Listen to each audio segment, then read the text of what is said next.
कहानियों का चैनल एक समय की बात में आप सभी का स्वागत है।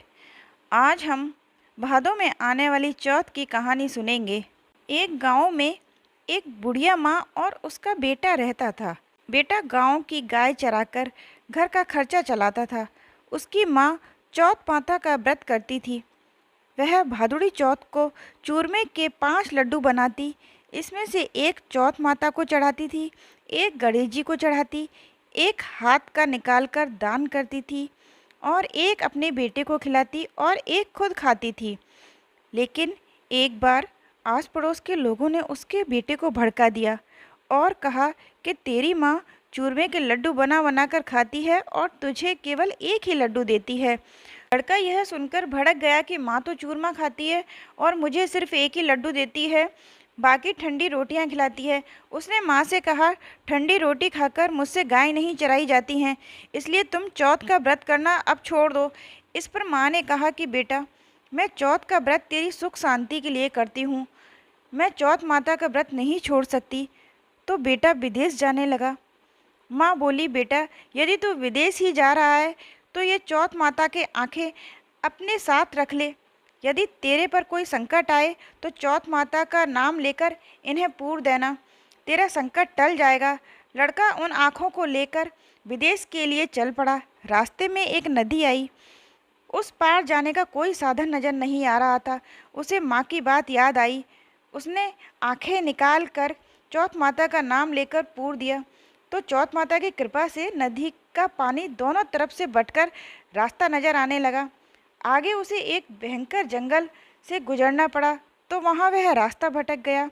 उसने वहाँ भी आंखें पूर कर कहा कि हे चौथ माता, तू सच्ची है तो मुझे रास्ता दिखा। इतना कहते ही उसे रास्ता भी मिल गया। आगे चलकर वह एक गांव में पहुंचा।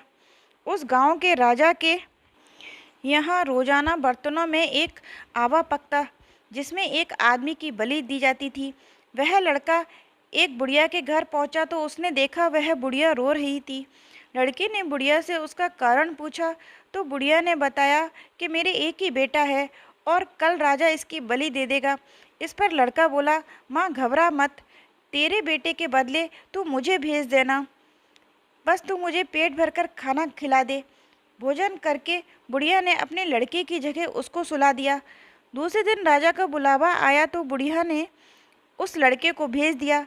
राजा के नौकर उसे ले जाकर आग में चुनने लगे तो वह आंखें पूर कर जल का कलश लेकर बैठ गया और बोला कि हे चौथ माता, तू मेरा संकट टालना। आग चुनकर आग लगा दी गई। महीने भर में पकने वाली आग एक ही दिन में पक गई। यह जानकर राजा को बड़ा आश्चर्य हुआ। राजा खुद देखने आया। नौकरों को आग के कलश उतारने के लिए कहा। नौकर कलश उतारने लगे तो अंदर से आवाज़ आई, बर्तन धीरे उतारना। आवाज़ सुनकर सभी अचरज में पड़ गए। बर्तन हटाकर देखा तो सभी पूछने लगे, भाई तुम कौन हो? तब उसने कहा कि मैं वही आदमी हूँ जिसको आपने आग में चुन दिया। राजा ने पूछा, तुम बचे कैसे? तो उसने कहा, मेरी माँ चौथ माता का व्रत करती है, मुझे चौथ माता ने ही बचाया है।